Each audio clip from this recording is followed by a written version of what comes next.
entire model of capitalism and the economic model that you and I did business in, and in fact continue to do business in, was built around what probably Milton Friedman put more succinctly, and Adam Smith, of course, the father of modern economics, actually said many, many years ago, the invisible hand, which is if you continue to operate in your own self-interest, you will do the best good for society.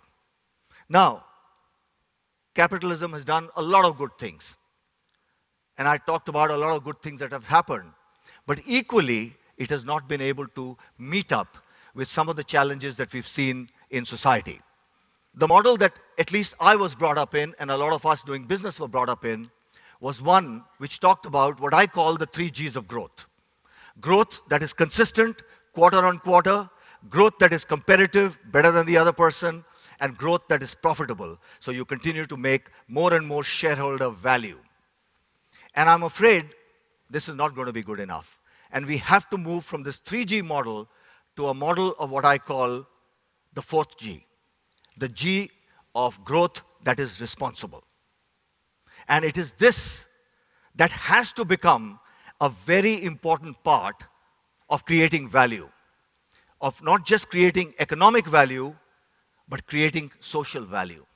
And companies that will thrive are those that will actually embrace the 4th G.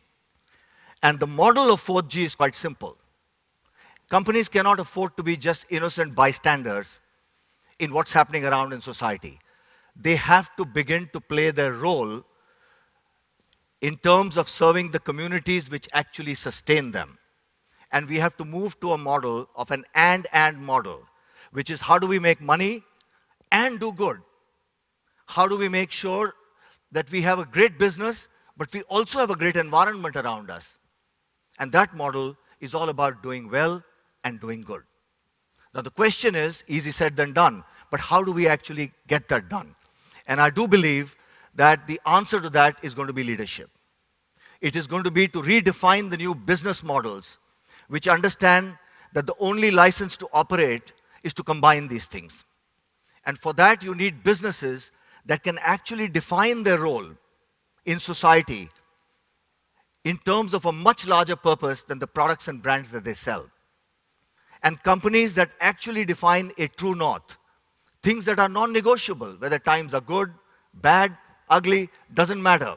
There are things that you stand for. Values and purpose are going to be the 2 drivers of software that is going to create the companies of tomorrow. And I'm going to now shift really to talking a little bit about my own experiences. I joined Unilever in 1976 as a management trainee in India. And on my first day of work, I walked in and my boss tells me, "Do you know why you're here?"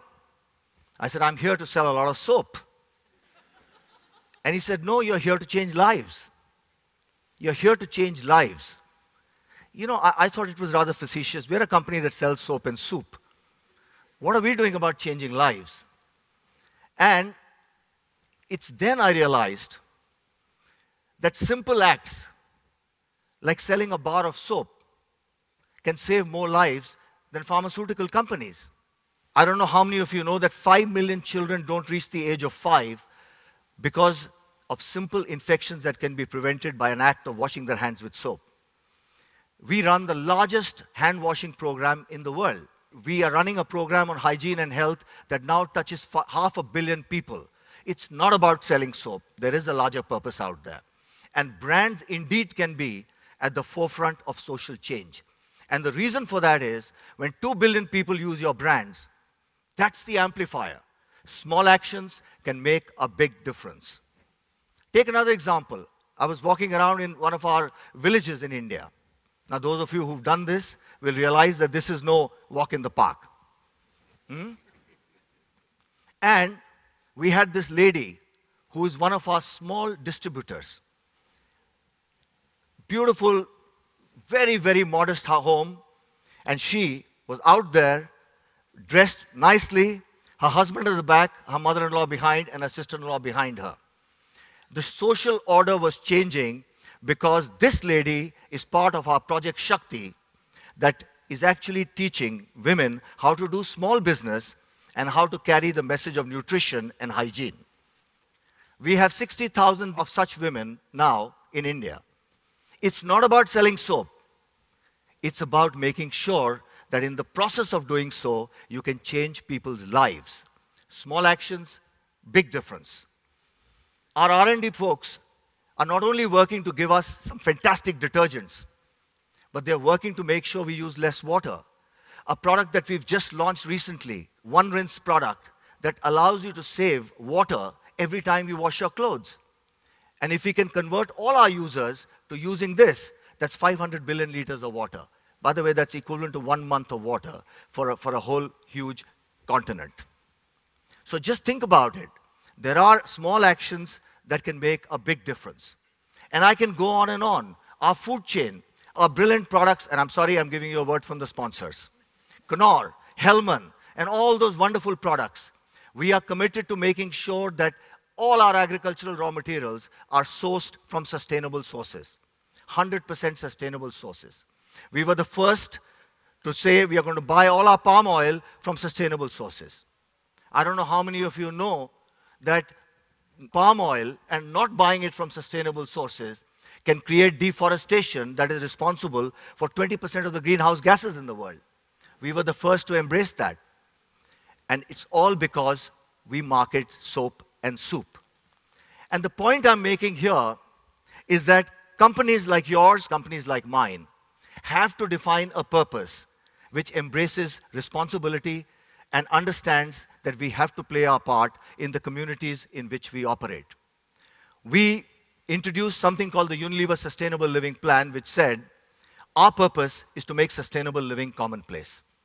And we're going to change the lives of 1 billion people over 2020. Now the question here is, where do we go from here? And the answer to that is very simple. We're not going to change the world alone. There are plenty of you and plenty of us who understand this. The question is, we need partnerships, we need coalitions, and importantly, we need that leadership that will allow us to take this from here and to be the change that we want to see around us. Thank you very much.